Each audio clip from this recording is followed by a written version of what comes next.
understanding. I think this was a big one for me because I was in a lot of toxic past relationships of mine where the women I was dating and with, I think to a certain degree, a lot of us come with our own baggage, right? And I think when people talk about the baggage, there's a lot of judgment and not a lot of understanding.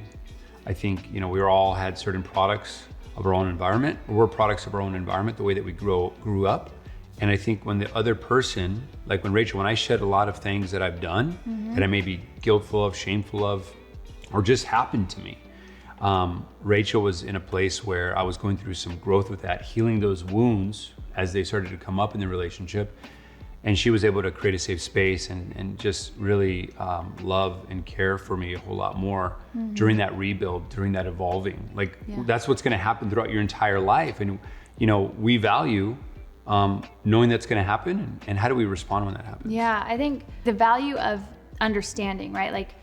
Is super important to us. And maybe that's not something that's super important to you, but I think it would be difficult to have a really healthy, supportive relationship without understanding at a core principle basis of the relationship, especially because in a healthy, supportive relationship, you'll find that when we'll talk about it, it takes brave, authentic, honest communication. And Emilio's told me some really hard things. I've had to tell him really hard things that I was terrified to talk about, things that I didn't used to talk about with my past relationships that ended up being the things that created such toxicity in the relationship. Yeah. And even though I had to tell him something that was the hardest thing I've ever had to tell anyone.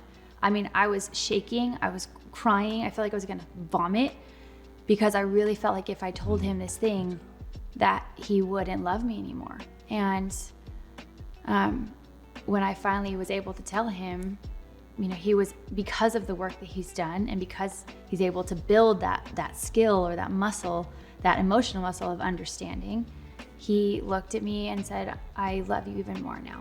And that was one of the most powerful times in our relationship. And it did, I fell in love with him all over again, and it brought connection. So I think understanding as a fundamental principle of any relationship is vital.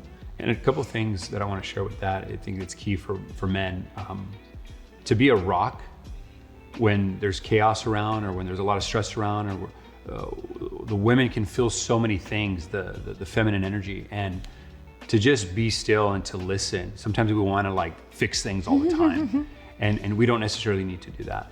Just being there, listening and saying, I'm here, I love you, and yeah, baby, I'm here, is all you need to do. And it takes practice, and we'll break down later on as to how to do that, how to achieve those things. And so stay with us. But I think that's important too, of being a rock, letting whatever happens be okay. And knowing, if you think about it, change the conversation. I could be oh, how dare you, or can't believe you did that, or whatever. The fact that she was willing to be open and honest with you and vulnerable says a lot about a relationship, at least as a man, and a lot of healthy masculinity that I'm around with men's groups is, okay, if she was willing to do that, then she will continue to do that the rest of the relationship. So I think it's so important, the understanding, and that's one of the core principles of Relationship Renegades, is seek to understand.